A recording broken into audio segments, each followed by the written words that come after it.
तो क्या बिहार की राजनीति में अब होने जा रहा है कोई बड़ा उलटफेर? आखिर एनडीए में क्यों मची हुई है खलबली? और क्या नीतीश कुमार जो मोदी की बैठक छोड़कर वापस बिहार लौट गए, क्या अब बड़ा खेल करने की तैयारी में है? और एक तरफ जहां तेज प्रताप यादव की वजह से लालू परिवार की छवि धूमिल हुई है, तो क्या उस डैमेज कंट्रोल को लालू यादव या तेजस्वी यादव जो है वो पूरा कर पाएंगे या फिर नहीं? जी हाँ, नमस्कार। नेक्स्ट 9 न्यूज पर आपका बहुत बहुत स्वागत है और मैं हूं आपके साथ वफा अब्बास।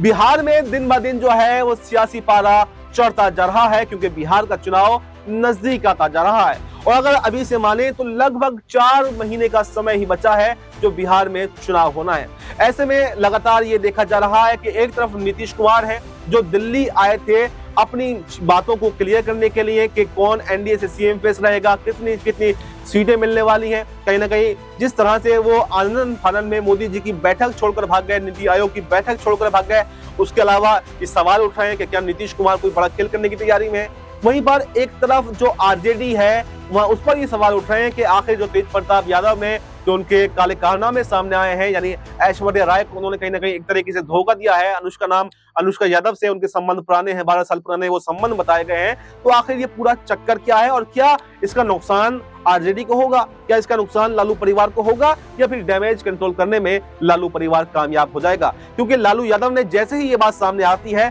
तो लालू यादव ने तेज प्रताप यादव को 6 सालों के लिए पार्टी से निष्कासित कर दिया है, यानी पार्टी से बेदखल कर दिया है। और उनका कहना यह भी है कि न सिर्फ पार्टी से उनको बेदखल किया गया है बल्कि पारिवारिक संबंध भी उनसे खत्म कर दिए गए हैं। लेकिन राजनीतिक जानकारों का कहना यह भी है कि यह सिर्फ एक डैमेज कंट्रोल है, ये सिर्फ अपने आप को बचाने की कोशिश है ताकि चुनाव नजदीक है जिससे लालू परिवार की छवि धूमिल न हो जाए। बाद में यही जो है तेज प्रताप यादव होंगे और यही लालू यादव होंगे और यही एक प्याले में बैठकर साथ में खाना खा रहे होंगे और यही तेज प्रताप यादव या अगर सरकार बन जाती है तेजस्वी यादव की तो उस सरकार में मंत्री भी बने बैठे होंगे। लेकिन कुछ राजनीतिक जानकारों का कहना यह भी है कि इस बार ना तो तेजस्वी यादव मुख्यमंत्री बनने वाले हैं और ना ही नीतीश कुमार। उनका कहना यह है कि नीतीश कुमार एनडीए में ही चुनाव रहकर लड़ेंगे और लेकिन नीतीश कुमार की सीटें इस बार कम और ज्यादा हो जाएंगी जिससे कि बीजेपी अपना सीएम बना सकती है, यानी कि बीजेपी की जो मंशा है वो कहीं ना कहीं कामयाब हो सकती है। और ये बात सामने आने के बाद से ही नीतीश कुमार हैरान है, नीतीश कुमार परेशान है और यही चीजें वो क्लियर करने के लिए गए थे, लेकिन उसका कोई स्पष्टीकरण नहीं मिला है बल्कि मोदी जी ने मुस्कुराकर पूरी बातों को टाल दिया है। तो ऐसे में ये देखना भी अब काफी दिलचस्प होने वाला है कि नीतीश कुमार के आगे आखिर ऐसी परेशानी क्या है, ऐसा आखिर चैलेंज क्या है कि वो एनडीए में ही रहना जो है पसंद करेंगे या फिर इंडिया गठबंधन में जा सकते हैं। और अगर नीतीश कुमार इंडिया गठबंधन में भी जाते हैं तो क्या कोई बड़ा खेल कर पाएंगे, क्या कोई बड़ी जीत जो है वो इंडिया गठबंधन को दिलवा पाएंगे या फिर यहाँ पर एनडीए जीत मारने में इस बार कामयाब हो पाएगा? ये भी एक सवाल जो है वो बना हुआ है। दरअसल आपको बताएं 2020 में नीतीश कुमार 115 सीटों पर चुनाव लड़े थे और आपको ये भी बताएं कि जो मीटिंग होनी थी नीति आयोग की 2 बजे वो मीटिंग होनी थी, लेकिन उससे पहले एक मीटिंग नीतीश कुमार की जेपी नड्डा के साथ में थी 12 बजे और उस मीटिंग में साफ साफ नीतीश कुमार ने सीट शेयरिंग को लेकर अपनी बात रखी, क्योंकि सीट शेयरिंग को लेकर सबसे ज्यादा घमासान अगर बिहार के अंदर है वो तो एनडीए के अंदर है। नीतीश कुमार इस बार 120 सीटों की मांग कर रहे थे और कोई गलत मांग भी नहीं है, पिछली बार 115 सीटों पर लड़े हैं, 5 सीटें और बढ़ा दीजिए और शायद ये उनका नेगोशिएशन भी होगा कि 120 सीटें मांग रहे हैं लेकिन 115 पे तो मान ही जाएंगे। लेकिन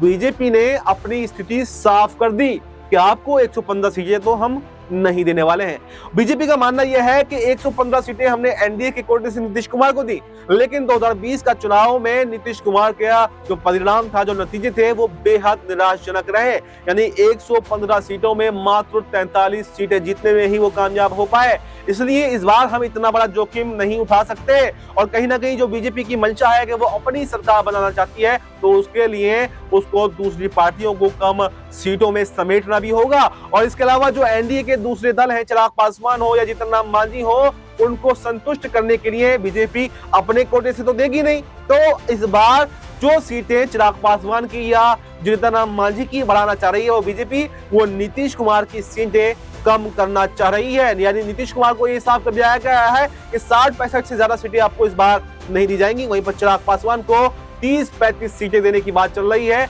और वहीं जीतन राम मांझी को भी 10 से 15 सीटों पर देने की मांग चल रही है। यानी जितनी सीटों में पिछली बार नीतीश कुमार अकेले लड़े थे, इस बार बीजेपी ये टारगेट कर रही है कि 115 सीटों में एनडीए के तमाम दल होंगे और बाकी की बची हुई सीटों में बीजेपी अकेले चुनाव लड़ेगी, ताकि बीजेपी इतनी सीटें जीत पाए कि उसको जो है अपने सहयोगियों की जरूरत ना पड़े। क्योंकि मैं आपको याद दिलाना चाहता हूं, यहाँ पर जो बीजेपी के प्रदेश अध्यक्ष बिहार के दिलीप जायसवाल, उन्होंने आपसे कुछ समय पहले ये कहा था कि सही मायनों में अटल जी को श्रद्धांजलि तो तब मिलेगी जब बिहार के अंदर बीजेपी का सीएम होगा। और आपको मैं ये भी बताऊं कि 1947 के बाद में, यानी देश को आजादी मिलने के बाद से तमाम राज्यों में बीजेपी ने अपनी सरकारें बनाई हैं, लेकिन आज तक बिहार के अंदर बीजेपी अपने दम पर सरकार नहीं बना पाई है, बल्कि सहयोगियों के दम पर ही सरकार बना पाई है। तो ऐसे में बीजेपी का एक सपना है कि वो बिहार के अंदर अपने दम पर सरकार बना सके,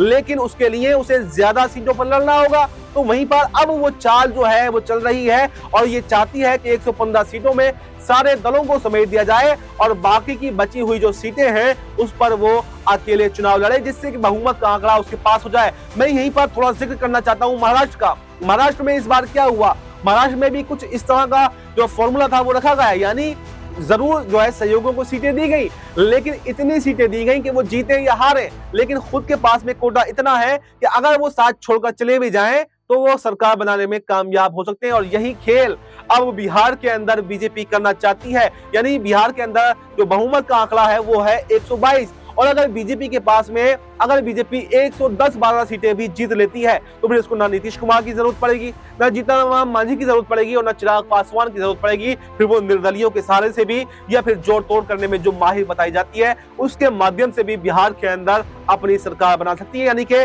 नीतीश को साइडलाइन करने की तैयारी बीजेपी कर चुकी है। लेकिन ऐसे में सबसे बड़ा सवाल तो यही बन रहा है कि आखिर नीतीश कुमार के पास में क्या ऑप्शन है, और अगर नीतीश कुमार एनडीए का साथ छोड़ देते हैं और इंडिया गठबंधन में आ जाते हैं तो कोई बड़ा खेल वो कर पाएंगे। और जितनी सीटों की मांग वो कर रहे हैं, यानी 120 सीटों की मांग वो कर रहे हैं, तो क्या इंडिया गठबंधन में भी उनको 120 सीटें मिल भी पाएंगी या फिर नहीं। और अगर नीतीश कुमार का ग्राफ घटता है, जैसा कि मैंने आपको पूरा विस्तार से बताया, तो क्या नीतीश कुमार बिहार के अगले सीएम बन भी पाएंगे या नहीं, क्योंकि सीएम को लेकर यहाँ पे तमाम दल जो हैं वो अपना दावा ठोक रहे हैं। एक तरफ तेजस्वी यादव अपना दावा ठोक रहे हैं और सर्वे में कई बार तेजस्वी यादव आगे भी पाए गए हैं, दूसरी पसंद पर अभी तक नीतीश कुमार का नाम आता है। और बीजेपी की तरफ से हालांकि किसी का स्पष्ट नाम नहीं आता है, सम्राट चौधरी का लोग जो है वो देखते हैं, लेकिन इसके अलावा चिराग पासवान के नाम पर भी चर्चा है, इसके अलावा कन्हैया कुमार के नाम पर भी चर्चा। तमाम दल ऐसे हैं, एक तरफ जन स्वराज पार्टी के संस्थापक जो है प्रशांत किशोर, वो भी कहीं ना कहीं अपना दावा ठोक रहे हैं। और अगर देखा जाए तो प्रशांत किशोर भी सीधे सीधे